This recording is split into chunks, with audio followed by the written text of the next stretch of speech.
What's up gamers, DreamcastGuy here, and I just got done spending 12 hours with the Call of Duty World War II beta, and I wanted to give you my early impressions on it. This series has really been going downhill over the last few years, which is funny when you think about how this is now considered both the highest selling and most hated thing on the market. It seems like Activision knows that they have to save the franchise before everyone just quits buying the next 35 sequels, so World War II is very much a resetting of the games. Many new features are being added in, but really what actually makes me most happy when I hop online is what they removed. Since this takes place in the 40s, that means of course that we won't have all the crazy jump jets and laser robots that were crammed into previous Call of Duties. Because of that, the maps in this multiplayer beta are smaller and much flatter. Rarely are there spots to climb up, and when you can, they're essentially just small ledges for sniping down hallways. You also can't do those power slides anymore where you basically just slid across the ground like the entire world was made of melting ice cream. This really leaves players with the main choice of constantly rushing into fights with guns blazing, and here's where I noticed another huge change to the gameplay. It doesn't seem like we have even the slightest auto-aim anymore. You might not have been paying attention, but for the last couple CODs, they had this subtle function where as you scrolled over a target, your reticle would stick to them for an extra second. This made it where if you saw someone first, you could aim and shoot incredibly fast and nearly all your bullets would hit them easily. That is no longer the case, so you're going to have to manually hold them in your sights, and if you're using a weapon that isn't super accurate, that can make these moments all the more challenging.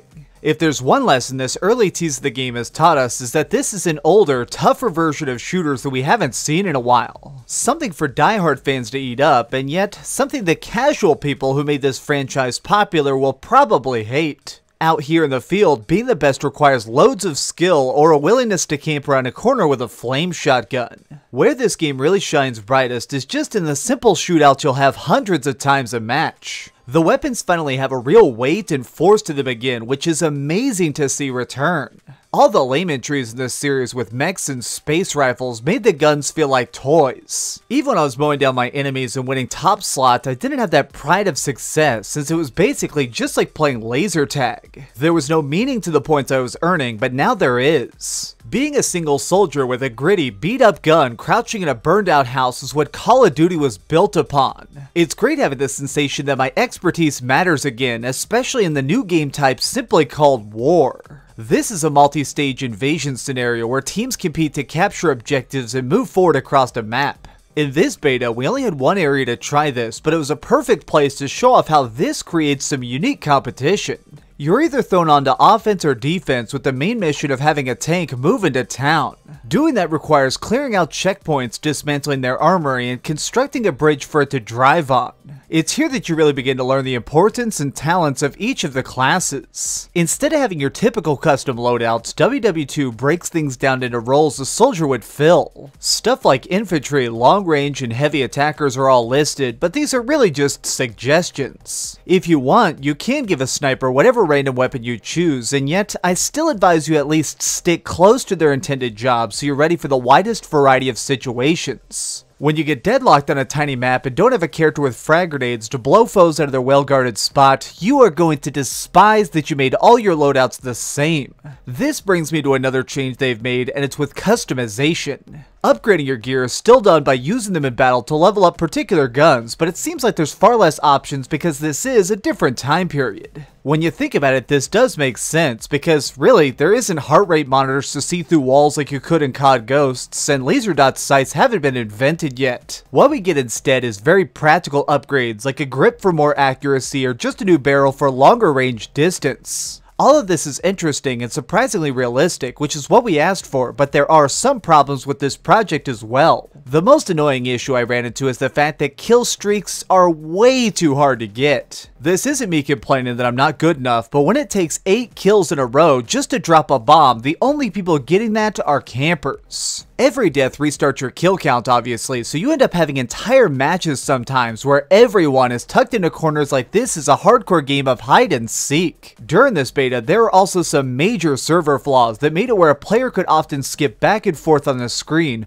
which led to many occasions of me firing off shots that only hit air because a second ago it was an enemy.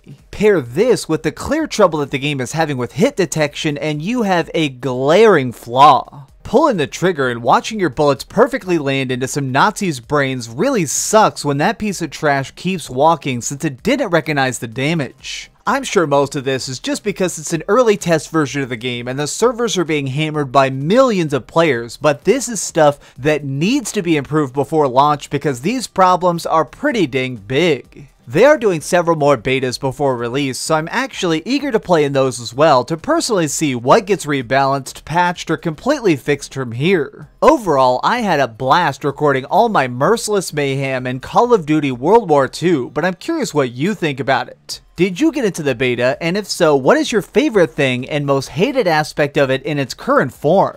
Let me know in the comments down below. If you enjoyed this video, please give it a thumbs up, share with your friends, and subscribe if you haven't already. But do me the biggest favor of all and keep dreaming.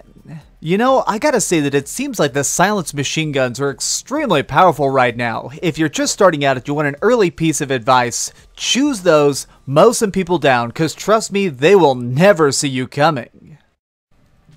And it was a total dumpster fire.